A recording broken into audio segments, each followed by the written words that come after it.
back to another episode of Frontline Realty Podcast. I'm Jared Lee with Frontline Legacy Group Real Estate Team. This is Shyan with CrossCountry Mortgage, our lender. Nice to finally have you here, man. This has really come full circle. Yeah, man. Thanks for having me. You know, thinking back about how you and I became partners, it was not an easy road for you. It was a constant hustle, and you know, I applaud you on your continuation of, you know, following up with text messages, phone calls, even though they all went unanswered for a while. But yeah, you want to talk about that a little bit and about the journey to where we're at here now? Yeah.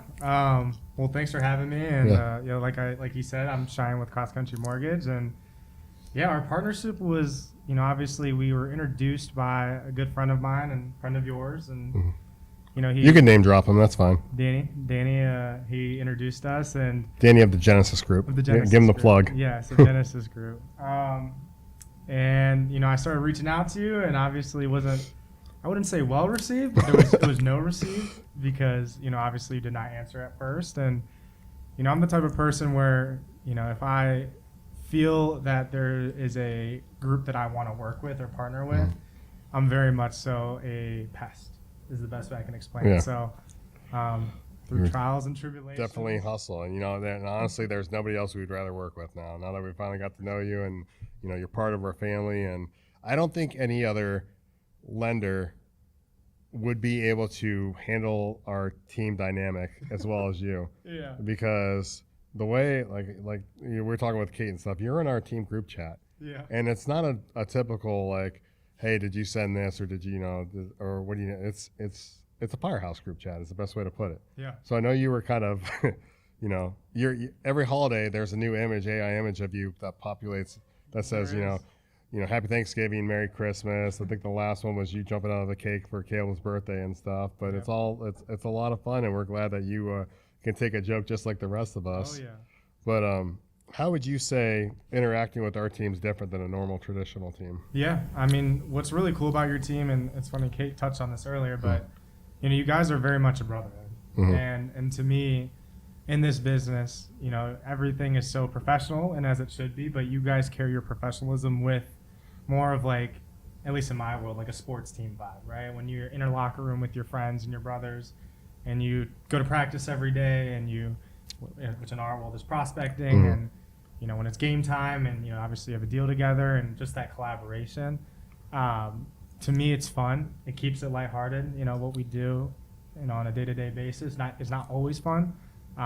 Obviously, we work really hard, and situations come up. So, with you guys in particular, compared to a lot of the teams that I work with, I would say, yeah, that brotherhood, which it's always a breath of fresh air. For me.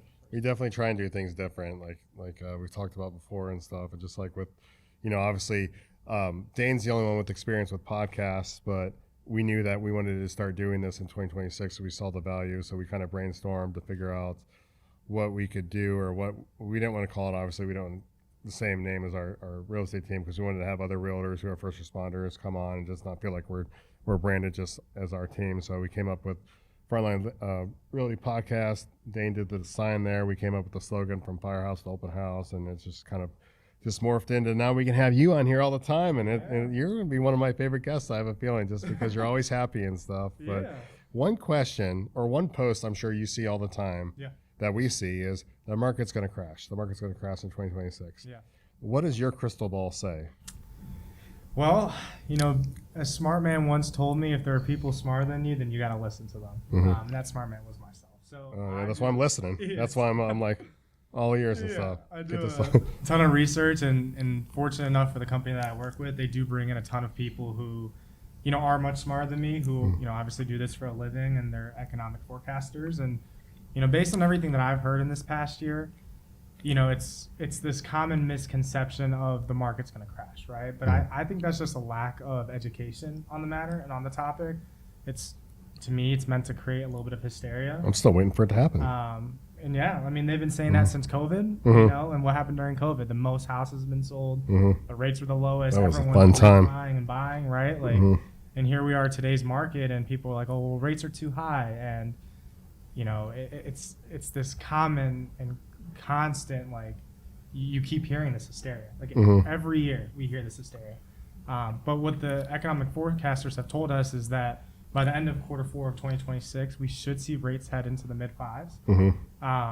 And historically, if you take a 50 or 60 year average, rates were higher than 7 on an average basis. So, the concept of like, oh, rates are too high, I'm going to wait to buy. I always tell all my clients, I'm like, listen, the smartest individuals, the individuals who, carry the most wealth in the United States, have a real estate portfolio. And what they do is in moments of hysteria or when rates are high, they purchase and then they refinance within a year or two or whenever the time is when rates drop. And that way you're not competing in a market where there's multiple offers on the table. There's not, Yeah, because a lot of people, I was like, that was terrible. You're like, I want 30 grand over. How come I didn't get the house? Like, listen, it's just, I don't want to go back to that unless I'm listing the house. So then, but yeah, as a buy side, that was a nightmare. It's a nightmare, and it's crazy because it's like, okay, let's just say hypothetically you do wait for rates to drop and you get an extra $50 to $100 in savings, but the house, everyone else waited for that same opportunity. No, you paid 50 grand over. 50 grand over. Where's the with the appraisal gap and everything? So it's just, I don't know. It's to each their own and stuff. But I guess the best time to buy is when you're ready. Is pretty much is the way to. I always say the best time to buy was yesterday, and then the next best time is today. And I do mean that because, again, the longer you hold an asset like a home, historically in Ohio in the last 50 years, the average appreciation, and this is including the bad years, this is including the good years, is about 3% annually. So if you hold a home for 2 years and you get about, let's just say hypothetically, 6% in annual appreciation or over the 2 years, 6%, that amount of equity you've just built in your home, offsets a lot of the cost savings of a lower rate, or maybe if I waited 4 extra months, or maybe I should wait till the winter or this. So it is, like you said, when you're ready, and then ultimately, to me, it's just about making sure that you find your right house. Yeah, man, if you're looking to buy in the winter time, now's the time because we just walked in. My buddy just called and said, hey, we want to buy a house. We think we know the area you want to look at. So I met with him, went through, narrowed it down to like 7 different houses, got him pre-approved through you, went and showed him the house the next day, and bam, we're under contract already.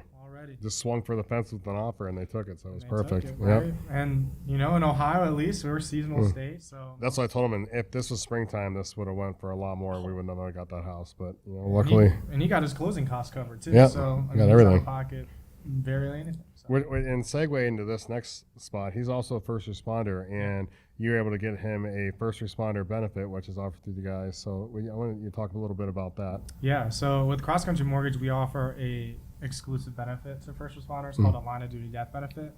And the best way I can explain it is it's almost an insurance policy for first responders, whether that's EMS, police officers, firefighters, even volunteer EMS and firefighters. Did you say volunteer EMS?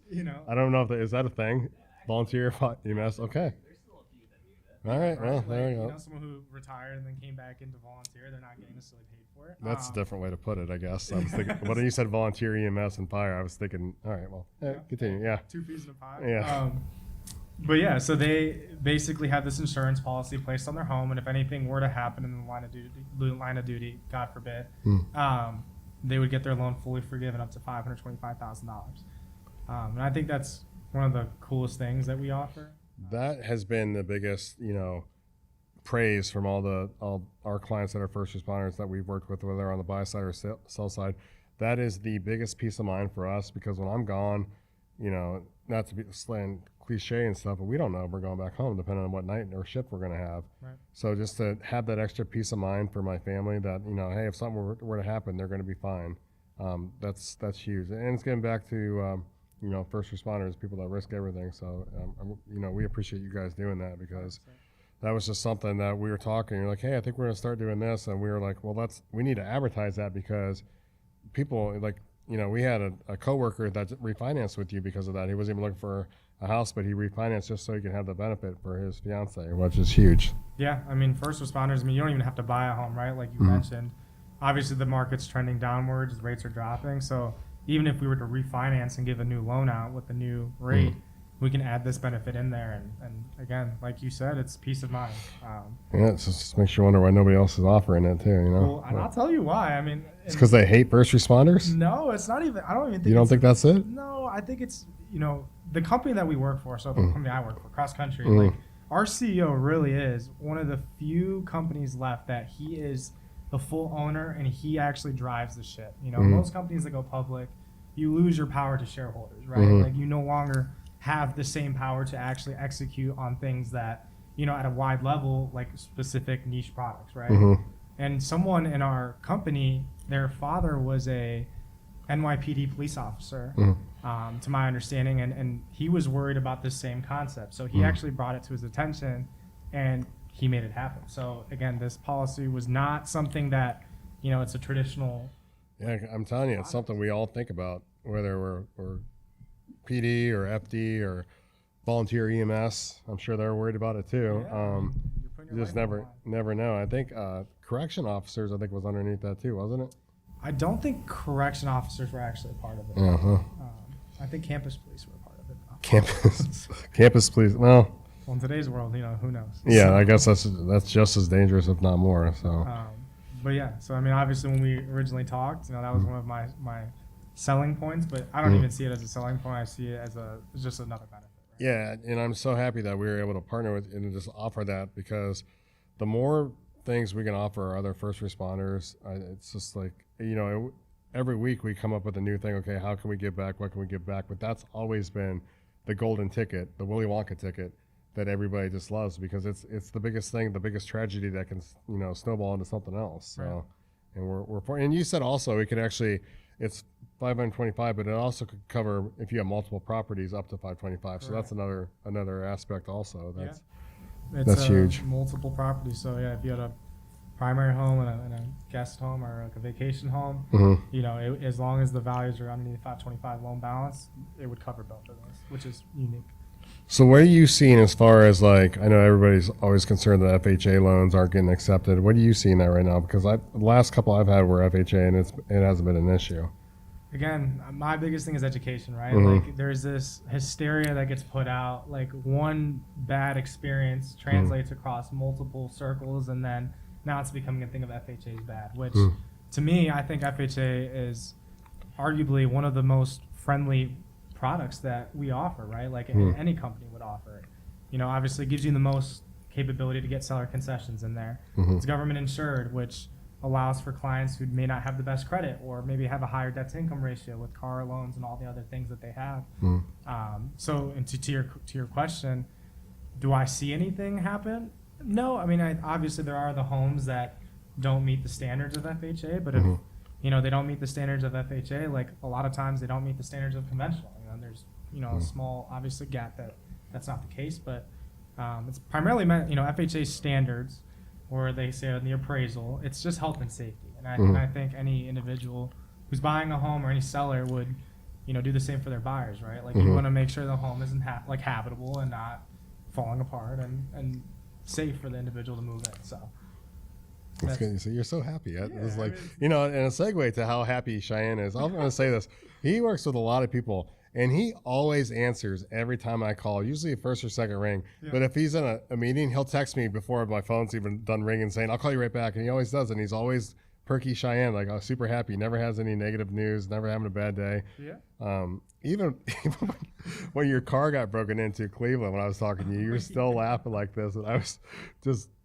died hysterically just of the situation you were in. Yeah, it's I think it's a mindset, right? Like, and you guys, I would argue you guys are just as happy, and you guys see way worse things than I do. I mean, the worst thing I see is some bad credit. So there's no true emergencies in real estate. Obviously there's some things that can go sideways, but as long as you keep that level head, you can work through it. And we've had a couple different sticky situations that actually in the grand scheme of things, they weren't that big a deal, and we got through. Yeah, we got through it. Met the quota and the goal, so everybody's happy at the end of the day. It's all about partnerships, right? Like, and that's the big thing. As you guys are a brotherhood, and being fortunate enough to obviously partner with you guys. Like, the biggest thing that I share, that I hope you guys share as well, is when things go sideways, it's relying on our relationship to work through it together, right? Like, we are a team. We're a team for the client, and to me, that's that speaks volumes because not everyone's like that. So. Speaking of partnerships, I have a question. I don't know if you can answer this or Yeah. not, or if you will, but you have a lot of partners, don't you? I do, yeah. So if you had to, who's your favorite partner? And if you had to cut one, who would it be? I plead the fifth on that one, but I'll tell you, most fun partnerships that I have. I mean, I have a couple of good friends, obviously, as you know. But you guys are awesome. I mean, you guys, again, at the end of the day, like, I could have a really stressful day. I could have a lot of things go south. And when I open that group chat and there is a turkey meme of me that you created. That's lifelike. Yeah, I mean, that's. I spent, and my wife will tell you that, like, these aren't, like, quick little, like, prompts that I'm typing. I'm invested at least 35, 40 minutes typing out this thing to create you in a lifelike turkey costume or as an elf or I think a mouse. Mouse, yep. 2026 Yeah. New York ball, and then jumping off a cake. It takes time, and I saved some of them just so I can like kind of tweak it a little bit. But you're a good sport and everything because I know a lot of people. I was like, man, it's funny when we first introduced ourselves to like other partners or potential partners. Like they'll meet myself and Dane and Tim, our team leads first, but then as I bring them into the circle, I'm like, okay, just gonna clarify a few things before I send you an invite for this. We are we run our team like a firehouse, and it's a firehouse mentality in the way they interact and stuff. It's just gonna be a little bit of a culture shock because I know you're used to dealing with some big teams that are very, professional. And I mean, I would say we're professional, but we're just a different kind of fun. Yeah, you guys. That's a good way to put it. We're a different kind of fun, Dane. Yeah, different kind of fun, and you guys are, like I said, you guys are professional, but it's more of like you said, nothing's a true emergency. Right? Mhm. Like, and to me, giving me the freedom, if there is a financial emergency, the ability to navigate and to not feel as if this is like the end of the world, it pays dividends because it allows me to focus. And we'll make fun of you, but yeah, Well, that's what I'm most worried about now. It's like what memes gonna come and how long is it gonna come for? So, Usually comes for a couple. Just a different type of emergency, Yeah. right? Like I'm over here, like, okay, I don't want another meme today, so let me figure this one out. But So in 2026, yeah. Do you think you'll actually invite us to any of these events you always post about? I don't know. I'm just wondering. And if we and say, okay, this is a two-part question. If you do invite us, Yeah. are you going to let us sit in the middle or the front, or are you going to put us in the back? You know what's crazy is last event I invited all of you guys at. Do you know what the turnout was? 3 individuals turned out of your massive team. So What was it? It was the Tom Ferry. Who went to that? I didn't go to that. That wasn't my team. It was your team, and you know what? Now that you said that, it was. I thought Nate was the only one that went actually. No, we never got an invite for No, that. you did get an invite for the second one. Oh, there was a second one? Yeah, So, okay. I'm glad that you admitted that you The didn't. first one, I didn't have any tickets. The second one, you did have tickets, and none of you guys were like, "We're all on shift. We can't." Well, okay, so the second one, we were all on shift, so that's not our fault. That's what I heard. I don't know. We were all on shift, so All of you that guys explains at it. the same time. So Yeah, I like all when 30 of you at the same time. when he asks us, like, hey, are you guys, what day are you guys on shift? And I'll tell him, are you available this day? And I'll be like, oh, no, we're on shift. Like, oh, that's too bad because there was a Tom Farrell was coming in. I was going to get you. You're going to meet him, but maybe next time I'll invite Jared. after registration already closed. So I'll invite Jared 45 days in advance, and he'll go, sorry, I'm on shift that day. we have it, and Dan can attest to this. Our schedule is made out for the entire year. I know you guys think it's crazy. Is it? Yeah, we can figure out, like, if you're like, I know you're thinking like, well, if I give enough notice and stuff, you have to give us a year and a half notice. Because I could tell you, like, okay, I'm on shift and I might be able to work things around, but it actually makes things nice. But every event that you claim that you're inviting us to, it's always on a shift day, which is weird because we all work 3 different shifts and none of us can ever attend. These are the excuses I've heard. Yeah, I'm on shift, or it's too far, or we just don't want to go. I don't think I've ever said it was too far. I may have said we don't want to go, but or we can even segue to when we do show up to an event for you and stuff, and we'll talk about Friendsgiving. That was a fun one. That was fun. And what was the food that CrossCountry provided? We provided Cane's chicken, And that, which, to my understanding, is a fireman's delight. it's been a running joke because every time we get together, that's what we always have. Yeah, well, It's good. No complaints. no complaints, right? But what they won't tell us, or they won't tell the podcast, is that Jared called me in a panic 3 days before. He goes, "Hey, everyone wants Cane's." Don't let them know that I told you this. You know. I did say that.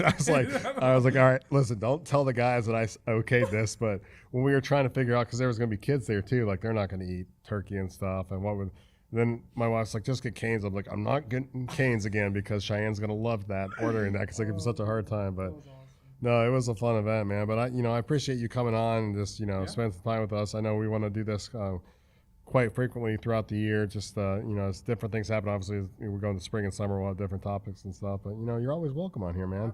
Especially, we'll figure out a way to get a third mic in here so we can have Dane here and put you in the middle. We can just kind of. Yeah, you guys listen. You guys can tell me anything you want, and ultimately, I'm here to help with the finance side of things. So appreciate you having me on. Yeah, I wouldn't even ask that. I was going. We'll segue to something else. Yeah. We'll just gonna caught myself there. But is there anything that from the back of the room here that you want to segue to? So. No, I'll probably jump on to an episode with them. Yeah. Oh, that's even better. So I think we'll end this one here and jump into the next episode. I'll trade out with Dane, and he has some probably pretty specific personal questions he wants to ask you. That How many push-ups can you do? yeah, this will be a physical one. So I appreciate you, Shyan. It's always a blast with you, Likewise, buddy. man. Thank you. Buddies till the end. So, all right, that's it. Next episode.